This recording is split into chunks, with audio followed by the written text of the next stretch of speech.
Welcome into the Gramlich and Mac Lain podcast, presented by Ingles, the official supermarket of Gramlich and Mac Lain. We are excited to continue our summer guest series this week. If you missed any of our recent episodes, Pete Nakos from On3, we had Michael Alford, athletic director at Florida State, Graham Neff, athletic director at Clemson. So many other big names have joined us and more to come. So stay tuned for July, which is going to be really exciting. But today we have on a very good friend, if you can tell. Mac and I know her well. We love her. She is one of the best. Taylor Tannebaum, host and reporter for ESPN and ACC Network. She does a fantastic job. I mean, there's no other way to say it. She's always super prepared. Mac works with her a lot with football. I work with her a lot with basketball. She's simply fantastic. So we're very excited to get to our interview with her. And I'll tell you guys, she was in mid-season form when we were talking about this upcoming year, talking ACC football. So very excited for that. Before we get to Taylor, I'm here to remind you, there is still time to enter our summer giveaway, our 500 episode celebration, in which we are giving away some crazy stuff. 2 club level tickets to any Clemson football home game, excluding LSU. Sorry about that, guys, but there's only so much we can do. $500 Ingles gift card for tailgating and a $500 travel voucher. Syracuse fans, Florida State fans, SMU fans, get in now because those are the games that I'm sure people are going to be entering for, wanting to go to. Duke fans, we've also got you on there, Furman, Troy, anybody, and just Clemson fans, of course. So you're going to want to enter that. Go to our Instagram, at Kelly Gramlich or at Eric Mac Lain, either one. It's pinned to the very top. All you have to do to enter is tag who you're taking, follow both of us, and like the post. It's that simple. We have nearly 500 entries, but there's still time. So make sure you go enter, and the deadline to enter is June 30th. So it's coming up pretty soon, and then we're going to announce a winner very shortly after that. So make sure you enter our giveaway. And of course, thank you to Ingles for helping us with this giveaway and for making this show possible. So without further ado, let's get to a message from our friends over at Ingles, and then let's get to TT, Taylor Tannebaum. Did you know that Ingles sells more organics than any other store? Or that they run their own dairy? Or that they only serve USDA choice and prime meat? Did you know that they have more local craft beer than any place else? Or that they have Energy Smart stores? Or that they professionally slice and package imported cheese from Europe? Did you know about their giant international aisle, local farm partnerships, curbside pickup, wine department? Or that they donate 3,956 meals a day to local food banks? Well, now you do. It's all in the bag. Ingles, low prices, love the savings. Taylor Tannebaum, welcome back to the podcast. It is so great to see you. It's been a long time since you've been back on this thing, which is our fault, 100%. But I know, is it me? Is it me? No. It's not you. It's not you. And it's funny. We just need to do more shows, and we can have more people on. We get in that rhythm, and it's just like, we've had EJ on a ton. Kenny Pickett and EJ, I think, are the frequent flyers. Kenny hasn't been on in like 4 years.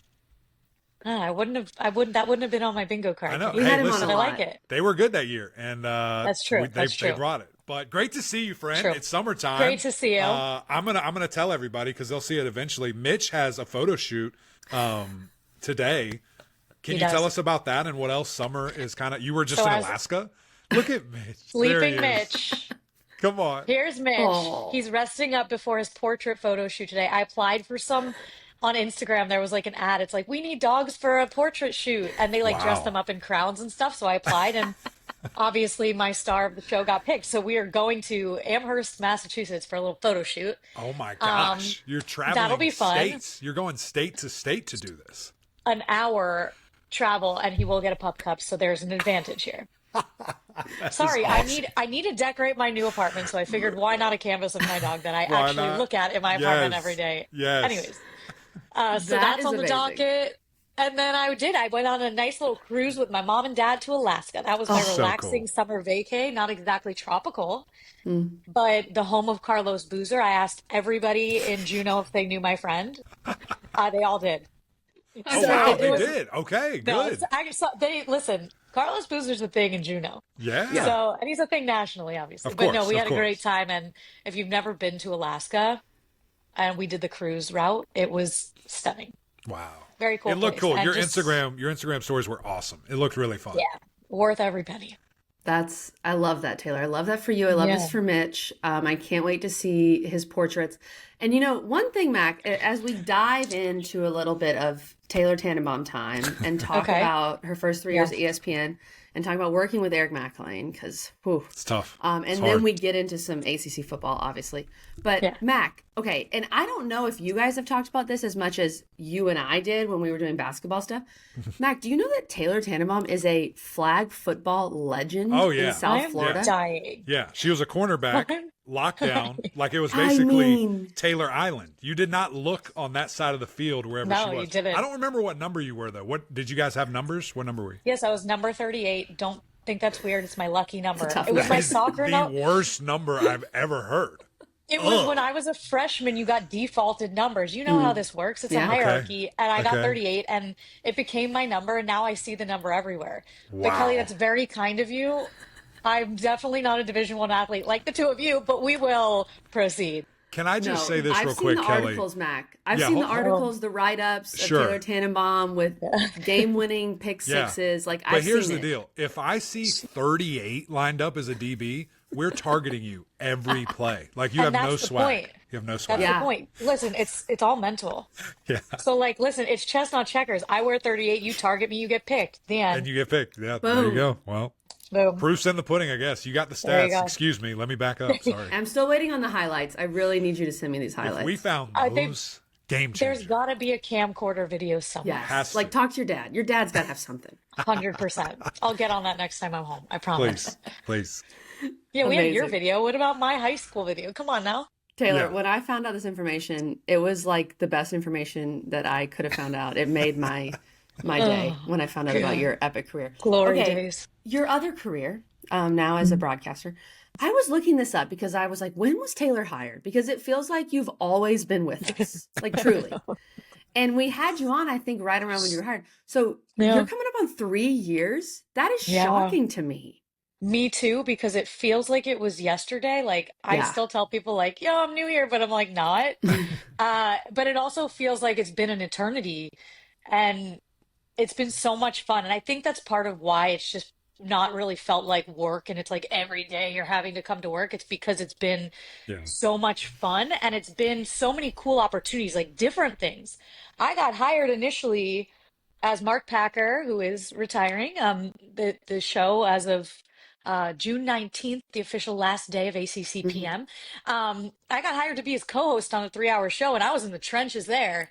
And then the next year, I got moved to sideline, and I was doing ACC PM and sidelining. Then this past year, got moved from sideline to the ACC Huddle desk, and then that was all in Charlotte. And then this January, I moved up to Bristol, West Hartford. So now I'm in studio getting to do the whole basketball and softball and baseball and lacrosse side of things. So in those 3 years, it's been like a jam-packed, action-packed 3 years. I really haven't done one job, so it hasn't stayed stagnant, and I get to work with you guys. And that's the beauty of also working in college sports is it's seasonal, sure, but every time you turn over to the next sport and you get to work with the next group of people. And that's been the best part is the people I've been able to work with and the places we've been able to go, man. And through the 3 years, we've seen expansion of the ACC. We've seen, a team, teams make it to the playoff, teams not make it to the playoff, even though we should have made it to the playoff. But we've seen some really cool stuff, and national champions crowned in some other sports. And, the Women's College World Series I've been to, the Final Four, we've been to a few. So what a joy it's been, and crazy it's 3 years. That's scary. It really is. And it just keeps flying by, all this stuff. Yeah. I'm staring down the 7th football season square down the barrel here, and it's just like, this just happened. What do you mean? I just signed the first deal, and here we are. But it is such a blessing, and I echo 100% everything you said about the people, the relationships, and even the schools that we get to go to, and the college side of it. It is so much fun. But I want to dive in a little bit more. You talk about all these things that you get to do. What I guess have you learned? Because in your background and doing local, regional TV, you probably experienced that some, but now kind of at this level.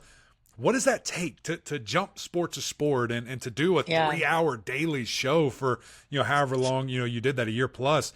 What does that all entail? Like, what does prep look like for you? How do you handle multiple names? Crossover season, I'm sure, is a ton of fun. Maybe not. It's a lot.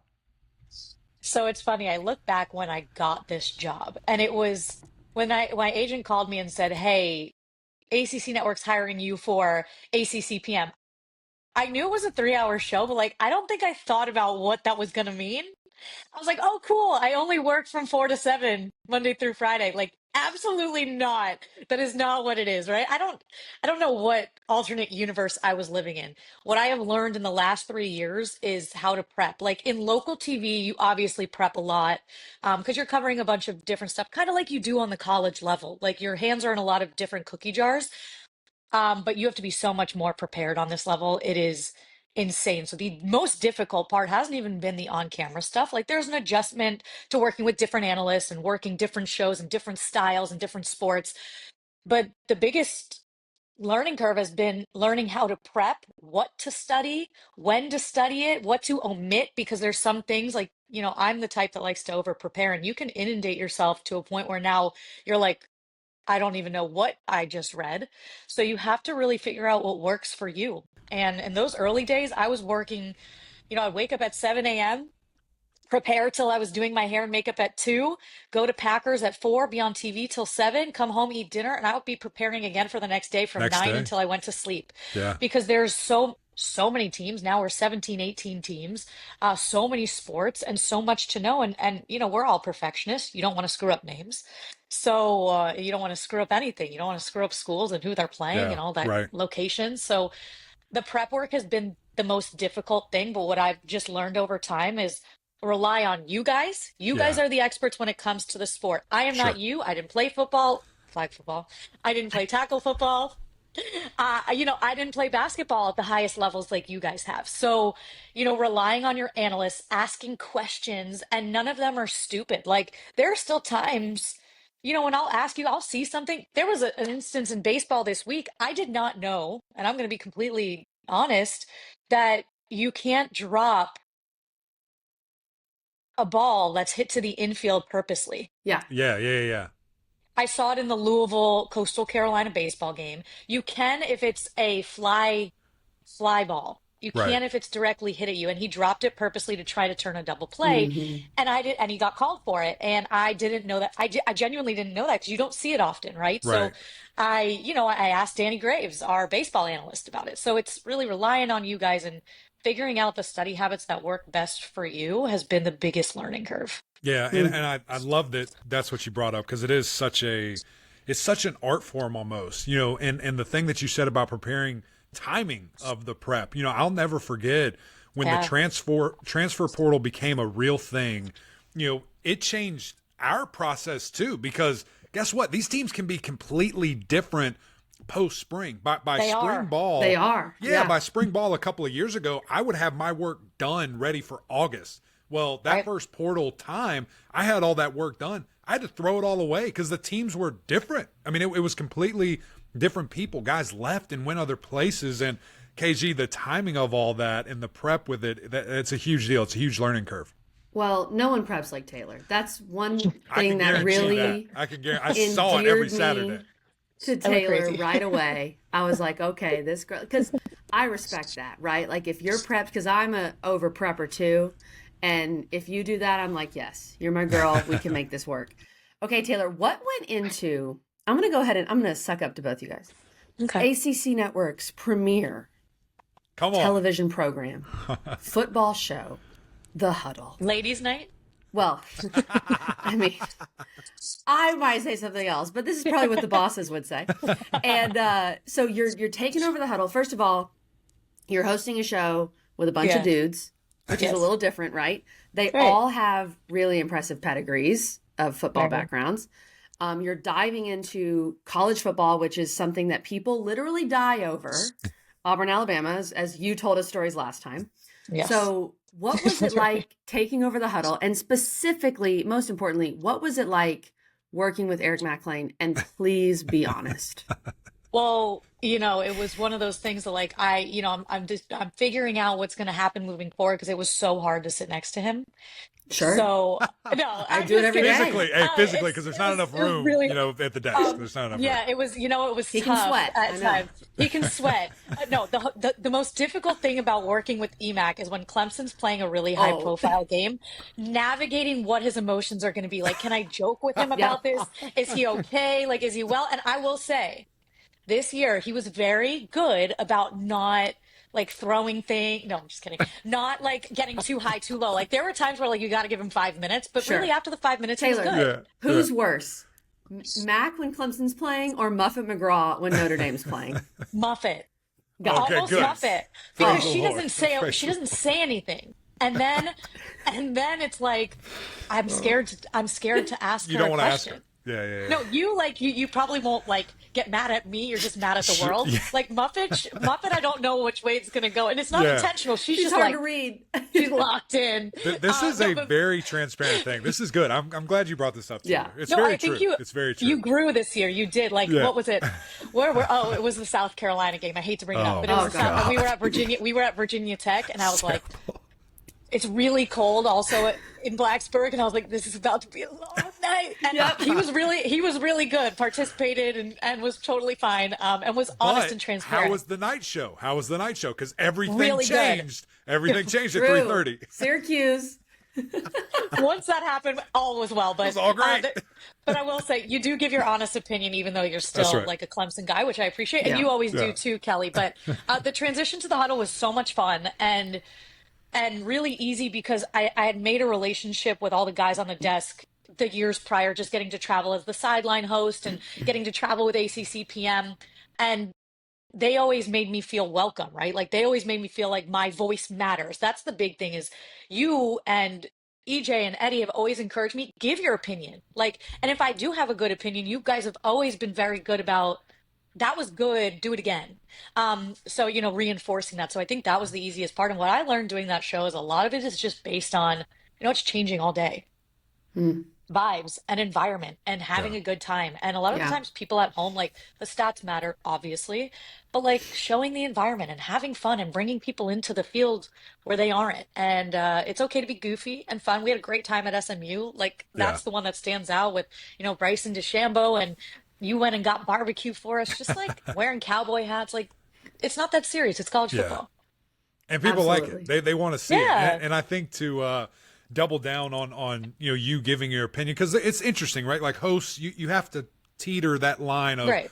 am I directing traffic? Am I giving an opinion? But because of how hard you work, I think we all respected it so quickly of like, no, she knows what she's talking about. And she can deliver it at a really, digestible track for people that maybe haven't played. And we get so top of line sometimes. It's like, well, let's bring it down a little bit and make sure everybody For the can people understand. like me. But no, that's been the best part is it's a team effort.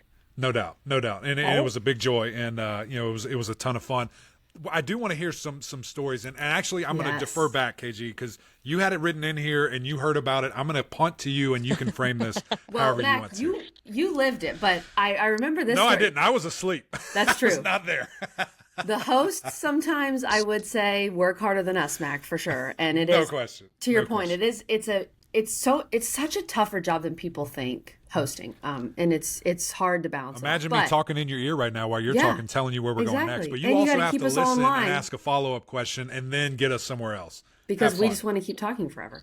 Okay, give us a few stories from the road. Specifically, I believe you guys were at the Cal Miami game, and these time differences have driven all of us crazy with the expansion. But I think you were doing a voiceover in your hotel room at 3 a.m. with the legendary Cody Fuentes, and you were trying to be quiet because other people are sleeping? So yes, basically, okay, so that great segue there, because when I said expansion earlier, that just means we have West Coast teams, and that just means they're going to be playing at 10 p.m. sometimes, and it may be a very relevant football game. Like there can be times when they're playing late, we're like, that game's not so consequential. Like we're just we'll talk about it the next day. But this was an important game, and it was Cal, and they were playing out west, and it was very, very late, and we were like, so what are we gonna do? We have a show that airs right after the 8 o'clock primetime ACC game. But their game wasn't going to be done in time. It was a late kick. It might have been even later. It might have been 10:30. Yeah. And we were like, well, we're not going to keep it staying on the set and in the stadium till 1:30 in the morning just to do a highlight tape. Where were we? I don't even remember where we were. We weren't at We Cal. we were in Virginia. We were at Virginia. Was it Virginia or We were Boston? at Virginia. Something. I believe we were at Virginia. Yeah. Boston's a different story. We were at Virginia.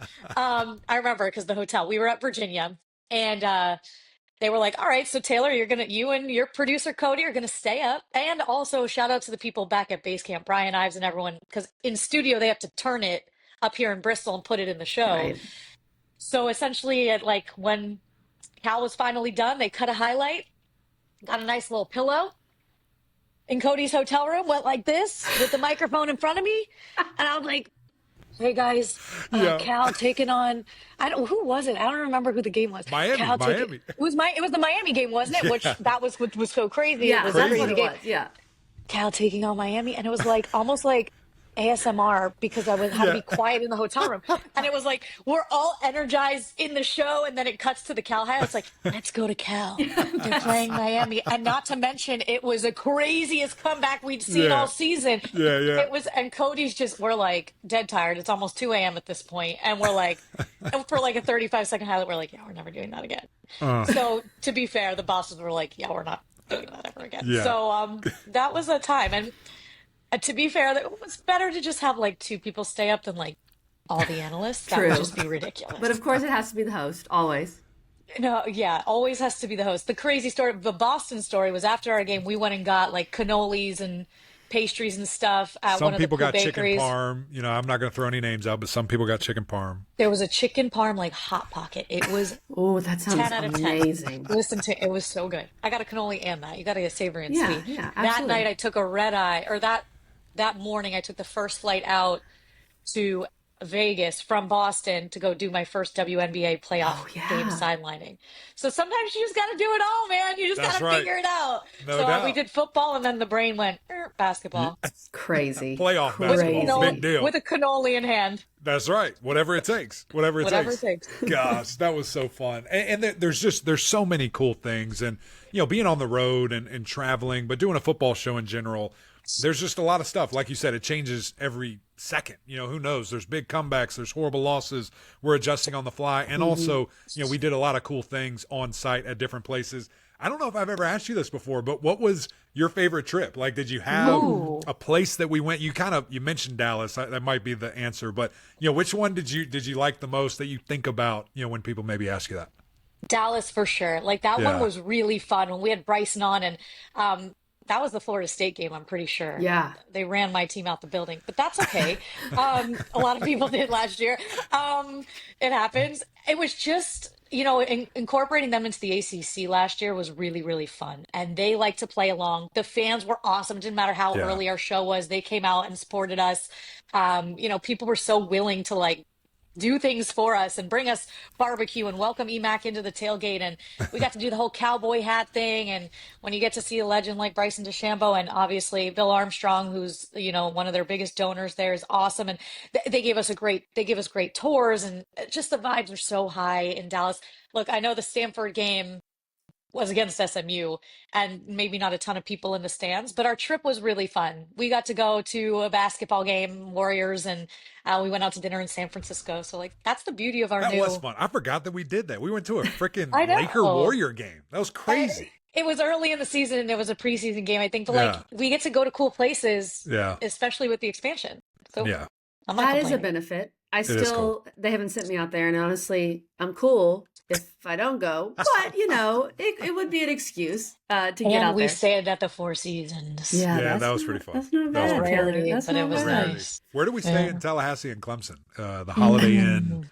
There is not a Light, Four the Holiday Seasons. Inn Light. The Holiday Inn Light, not even Express. Express. Yes. Express, Light. absolutely. Light. Well, Taylor, you mentioned SMU, and I mean, I think Mac and I, like going into the year, we thought, okay, we're going to cover SMU. Like they have a fan base, but I specifically remember after the SMU Nevada game, that was just a disaster that they We're barely like, won. abort mission. It's over. Mac and I are like forget this. All right. They're going to, they're still kind of playing in a group of 5 level, whatever. Yeah. And then things changed. I mean, the TCU win kind of really, and then the Florida State win, of course. Well, what changed is Kevin Jennings said, this is my team. Yes. This is my team. Yes. Thank you. That was a huge difference maker, Mac. But now it feels like SMU is just a staple. I mean, it's one of the big brands that we are going to cover. It's, Clemson, Florida State, Miami, SMU. Like, that's kind of how we feel. So all those times going to Dallas, your interaction, what did you observe about almost like why SMU was able to have such success and why we all agree, like, they're here to stay. They made a playoff for crying out loud. So what did you observe being on the ground there? Well, one, they're invested in their programs, and that has to do obviously with money, but everything does now, and they've got it, and they're going to flaunt it, and they're not afraid to show it, and they do it the right way, though. But they support really all of their athletics, from women's volleyball, which had a great year, to men's basketball, to football. Like, they support, and I think that's a big part of it, the buy-in at the top. And then for the football side of things, they have the facilities that go along with it, with the great donors that they do have. So that's enticing. And then, I've followed Rhett Lashley's career for a very long time, because when I worked in Alabama, he was the offensive coordinator at Auburn. And he's a winner. Like, he's a proven winner. He knows how to win. And while they were jumping from G5 to P4, they already knew what winning felt like. And that was a big credit to their leader, and not making the moment too big for them. And the belief he has in his guys and his coaching staff, I think, really translated. Like, we went there for the camp tours that we do in August, just to get a feel for fall camp. And they moved right. It looked good. It was professional. And they gave us access to really see some stuff, because they believe what they're doing is right.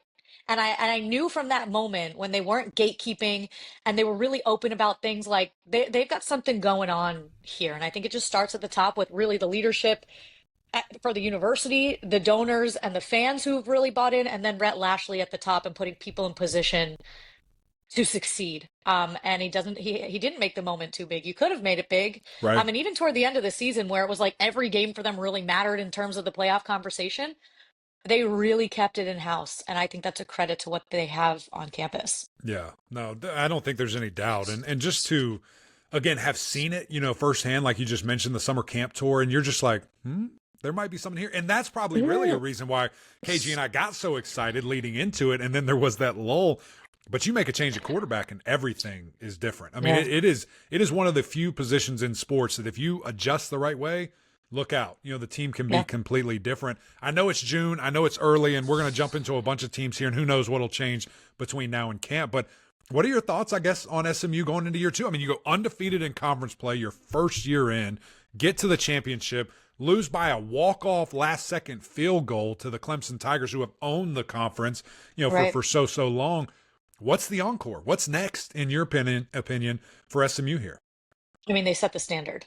Like, I don't think it was a one-off, but I also want people to temper expectations, and knowing, like, a season like that, not even the greatest of all great teams have that every single year, right? So I think that now teams know what to expect with SMU. It might be a little bit different, but I think the standard is set. And with Kevin Jennings, he's going to have his first real offseason as the starting quarterback. Like you guys have already noted, he was, competing in a sense with Preston Stone last year, but, it wasn't necessarily his team throughout spring and fall last year. It is now. And that's a different feeling. You guys all know when you got the keys, it feels a little bit different. You're confident, you carry things a little bit better. I think that's a key. He got the experience. He learned the hard way in the playoff, and sometimes that's okay. It didn't feel good in the moment, but it'll feel good later. And I think, and I said this on a show we did recently, I think their biggest get this spring was keeping their defensive coordinator in Scott Simons. They were a top 25, top 15, top 20 defense really the last 2 years. Last year was incredible, and it was a big reason they were as successful as they were. So I think that was a big get, keeping the continuity offensively, defensively, and a lot of key players are coming back. There are going to be some pieces, I think some playmakers, but they're going to reload. They're in Texas, baby, and they have plenty of guys who watched the way this went last year, who are going to step into roles and be comfortable where they are because of the people they have around them. I have high expectations. There's no reason they shouldn't be competing for a conference championship. Yeah, I agree. And great point, Taylor, about the DC, because I mean, even I feel like, there were some conversations, even though people like us didn't really take them that seriously, but even Rhett Lashley's name was thrown around, right? Like, oh, could he end up somewhere? But it's obvious with the investment SMU's made, the quality of life, being in Dallas, being in Texas, the brand, Heck like yeah. those guys want to and have committed to SMU, which is great for them. Yeah. Let's transition to Clemson here. And Taylor, I'm going to be honest. Some of the recent hype, we've had different people on, and even some people in my mentions are also feeling this way, and I get it because Clemson fans are just, they're a little scarred. Rabid. Yeah, like recent years have been tough, even though Understood. You're still winning 9-10 games every year. But the hype is making even me a little uncomfortable. Okay. How do you feel about the hype, Taylor, with what we're dealing with Clemson right now? Let me say this first. I am not uncomfortable. Mac isn't. It's about time. What have we been waiting for? But go ahead. Sorry. Mac is always the one who's a little more, completely on the Roy bus. And I'm like, okay, let's see what happens. I understand your feelings, Kelly. I think I'm more on the EMAC side where it's like, if you want to be a staple in college football, you better be able to handle the hype. True. And you should be hyped. And when they were at the top of college football, you guys were hyped every single year. And that's the way that it should be. So I think this is a good thing. Now, how do they handle it internally? And if there's anyone I have faith in, it is Dabo Swinney and this coaching staff and what they have set culture-wise for decades now. You can call it decades now. So I think the hype is real. It's warranted, and I'm not so sure it's even enough. To be quite honest with you, I'm starting to see them climb a little bit more in the polls. I am, and people's way too early because we're getting closer to the season. So now you have a little bit more of a sample size. I don't know that there's enough hype, to be quite honest with you. I think 8. I think I saw a recent one. Maybe it might have been Adam Rittenberg's recent one. I think they were 8. And I don't know if that's high enough. Yeah. I'm going to be completely honest with you. They have everybody back. They have the most answered questions probably of majority of football teams in this country. Right. And they made it to a playoff last year. This ain't Virginia Tech a couple years ago where they got all this back and they won 7 games. This is a playoff team that won an ACC championship. Team. And of all the playoff games, I would argue was the most competitive against Texas. There were some real big blowouts last year, and I thought that was maybe the most competitive game. There were times where Clemson was knocking on the door. Yeah. So I have a lot of faith in the growth I've seen from Cade Klubnik. I think it certainly can be better, but I think he's handled it with grace. And I think Dabo Swinney, when I talked to him at ACC spring meetings, said, "What's the vibe of your team?" He said, "This team, when we started in January, you could sense that they were way ahead from the chemistry and leadership standpoint." And I think that goes a long way. Yeah, it does. And again, as you mentioned very clearly, everyone is back. There's a lot of chips, to all in this situation right now, and they have to capitalize. I mean, what happens when all these guys leave next year? Who's ready? Who's going to be quarterback? Who's going to be ready on the defensive line, to step up? There's going to be like 4 or 5 first rounders on this team. And you've got to take advantage of it. You have to win games. You have to do what you can. And I can't wait to see it. I can't wait to see it week 1. What do you think of the schedule? I love it. I think it sets up perfectly, where you start off with a bang and you can either get everybody's attention or it's a great litmus test to see, what you need to do the rest of the way to kind of earn your way back into that. So I'm with it. And I think this is going to be a really good team. Another team, Tay, that I think has a chance, just simply how they've been built over the last 3-4 years, is Miami. And now they just developed and created the number 1 overall pick in Cam Ward, and that's hard to lose that. And they lost a lot of production, but the key pieces are still there. And specifically looking at both lines of scrimmage, offense and defensive line, they're going to be amongst the best in the country. Here comes Carson Beck, maybe on a revenge tour, feeling confident about himself. What do you feel for the Canes? Like what's the ceiling, I guess, for those guys? Well, the time is now for Miami. The precedent was set last year when Cam Ward coming in and what he did at quarterback. Carson Beck is not Cam Ward. Let me preface it by saying that he's not going to be Cam Ward. There's a lot of people who are never going to be Cam Ward. But what you can come in and do is manage the right way, lead the right way, and do what you are best at. I think the offensive coordinator and Shannon Dawson will put him in position to do that. And he's going to give him a long leash. He does that with all of his quarterbacks.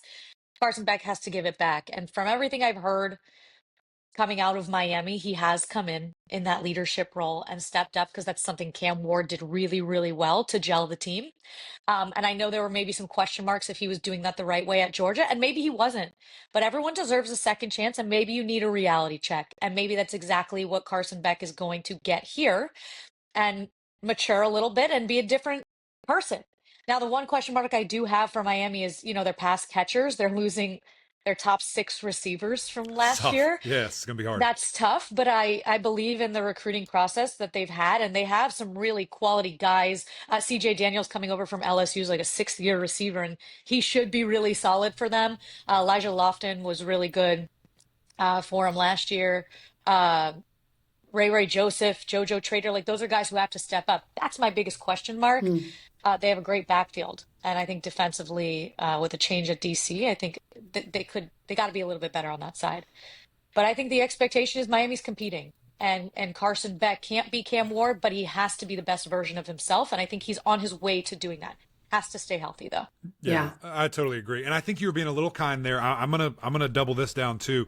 The defense has to be night and day better. I mean, that's what stopped them from potentially being a national champion. I mean, the offense was the best in the country, and they couldn't score enough. 50 wasn't enough. Like, that's an issue, and we'll see if it's solved. Personnel-wise, they went out and reloaded at the cornerback position where they needed it big time. But that front 7 should be really nasty, KG, and we'll see how good they can be. Yeah, they got the names. If the defense is significantly better, which it can't really be worse, then you don't need to score 50 a game, So there is that balance, and hopefully they find that balance. Taylor, you're in midseason form here in June. I absolutely love it. You are. That's what else would you expect, though? What else would you expect? She's the GOAT. I miss doing this, you guys. Let's create a safe space here, because we're going to talk about Florida State. And it's fine. I mean, it's interesting because we had Thomas Castellanos on, and he was great. And we all know what he's capable of. But it's more than just a quarterback that Florida State needs. Like, I think last year showed us that it's more than just the quarterback at that point. How do you bounce back from 2-10? Like, what are as a proud Florida State graduate, what are your expectations? What would be a successful year for FSU this year? Showing me something. And I say that respectfully, like showing me that you care. And it's not that I don't think they didn't care. I just think they were defeated really early in the season, like literally and figuratively. And you could see it in the play, you could see it in the demeanors, and that was really hard to watch. And I understand, look, coming off of the year where you got left out of the playoff, and I think that really did leave some scar tissue. As the season progressed, they just got more defeated. And I think it translated into losing. I think coming into this year, you really have to say, like, forget that year. Like, it didn't exist. You have to operate like that. And I have seen Mike Norvell in person at the ACC spring meetings in Amelia Island, and he looks refreshed. He looks different than he looked on the sideline back in October. He really did. And when he spoke, I really hung on every word. And it felt to me like there was a shift in vibe and feel within the building. And maybe it was some pieces that needed to go. And I know they looked themselves in the mirror and said, it's tough to do, but you have to make some changes at coordinator. I think that's only going to help them. What is a realistic expectation? It's hard to judge because 2 years ago, they're competing for a college football playoff. Last year, they're 2-10. It's got to be somewhere in the middle. Like, I think if you're Florida State, there's no reason you can't have talent in that building, and you don't. I know there's talent in that building, and you have an incredible coaching staff now with a lot of experience, good experience. You better be at least, what would you say, 8 wins this season minimum? Yeah. Like, the expectation is for you to compete. And I think, though, making sure that you leave last year is going to be so critical. And even if that first game against Alabama doesn't go their way, you cannot ride that into the next game. Correct. I totally agree with you. It's a big deal. And again, it's a litmus test. I don't think anybody is outside of the locker room and Noles fans. I don't think anybody's looking at that saying, yeah, they're winning that. Yeah, I feel good. I don't think you do. I don't think you truthfully do. And we'll see. We'll find out. Of those pieces you mentioned, Tommy Castellanos, coordinator changes, other players, whatever, what's the piece that I guess excites you the most? I just want one that you're like, yeah, when that happened, I'm in. I like that. I guess I'll say Tommy. I know I hate to default to the easy one. Yeah. I'm a big Thomas Castellanos fan. I've always loved interviewing him.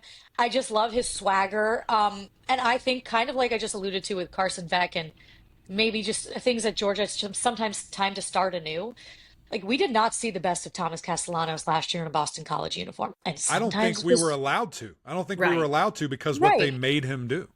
And that's okay. What wasn't working they wanted to go a different direction. So did he. Yeah. And I think when someone believes in you the way I know Mike Norvell and Gus Malzahn will believe in him and use him, I think that he could truly be a star. We felt like that 2 years ago, and that didn't just evaporate into thin air. There's a reason you saw what you saw in him and the reason we were kind of salivating and wanting to see number one run around all over the field a couple of years ago.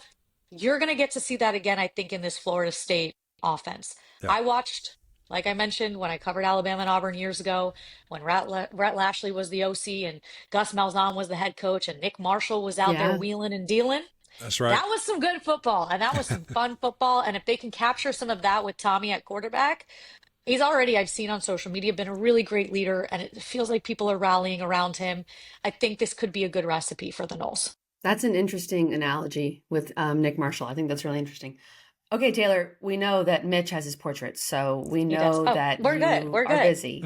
We're good. Give us maybe one or two teams that maybe nationally people are sleeping on, because we've hit the big brands, but there are 18 teams. Well, 17. Sorry, no. Hey! Don't put them in. 17 teams. Don't put those gold domers in here. So maybe just one or two teams that you're super interested in. Well, when we rattle off at the beginning, like Miami, FSU, SMU, Clemson, we tend to leave out Louisville, and we cannot be leaving out Louisville. Look, is it necessarily like the flashiest team with the biggest names? Like maybe not, but I think Miller Moss has some potential, and Jeff Brom I trust. Year after year, they're in the mix. They played in an ACC championship game just a couple of years ago with him at the helm. They have athletes at Louisville, and I think that they could potentially do it again this year and do some big things. We saw it on display last year; it just didn't fully come to fruition. They stubbed their own toe out in Palo Alto. We won't rehash that, but that they were in prime position at the end of the year to be making it to Charlotte. There's no reason they can't do it again. I love everything about Louisville. I would also say Georgia Tech. Louisville might be more in a national conversation majority of the time than Georgia Tech probably ever will. If you know football, they're in your conversation. Right. So the people that do know will understand that Georgia Tech is a force to be reckoned with. And as Clemson grads, that game's coming early and it is going to be huge. And it should be a primetime game because that's how good I think Georgia Tech can be. They have grown under Brent Key. His vision and his passion are on full display. And, when you want to talk about what wins, it's, they're retooling that entire offensive front. So I don't know what that's going to look like, but they have one of the best quarterbacks in the country in Haynes King. Yeah. And you cannot deny that. Yeah. And Jamal Haynes being right beside him. I mean, that 1-2 punch is going to be sweet. And they have some speedsters at receiver. They lost one, which I hate, but that's the world we live in. And if you want to talk about retention, I think, Buster Faulkner at OC does not get enough credit at Georgia Tech. Yep. And you have Blake Gideon coming in now, a defensive coordinator who has a really great track record. So don't sleep on the Jackets now. Yeah. If you do, you get beat. That's right. You get stung. You don't want to do that. You don't want to do that. I'm actually the one that has to leave. I have to go get Amelia Rose, but I want to put you on the spot here. And we're going to hold you to this. It's June 19th. No. We're going to plaster this everywhere. Who is in the ACC title game? Oh, man. I'm going Clemson. Like I'm not betting against Clemson. Just Clemson to win it all. You don't even want to. You don't even have to say anybody else. Just Tigers. I get that. I feel that. We can. I'm gonna go. I'll go SMU. I'll do a rematch. Ooh, rematch. Okay. And they play in the regular season, so it'll be a rematch again. Yeah, they would play twice. Yeah, that's a good point. I'll go rematch. I know they do play in the regular season this year. I'll go rematch because they do. I want to give KJ some credit, and what they did last year, they deserve some credit. So I won't sleep on the people who have proven something to me. Are both teams in the playoff? God. We are asking so much of Taylor. Depending if that regular season game is now going to go a long way. Yeah. True. Yeah. Just like last year. I think you're right. I think you're right. I do think both ACC championship game participants will be in. I think that we're going to have a good showing. I think we're going to have 4 teams that are going to be really good and vying for spots. So, Taylor, this is so much fun. We could do this for 100 more hours. Love you guys. You're the absolute best. Thanks. And tell my girl Amelia I love her. You know we will. I'm so jealous.